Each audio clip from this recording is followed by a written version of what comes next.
చలికాలంలో మీరు తరచూ జలుబుతో బాధపడుతున్నారా? నన్ను రోజూ వెచ్చగా తాగితే గొంతు నొప్పి తగ్గి జలుబు త్వరగా తగ్గుతుంది.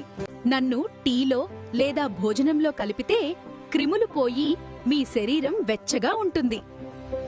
నన్ను వెచ్చని నీళ్లతో ఉదయం తీసుకుంటే మీ రోగనిరోధక శక్తి పెరిగి దగ్గు తగ్గుతుంది.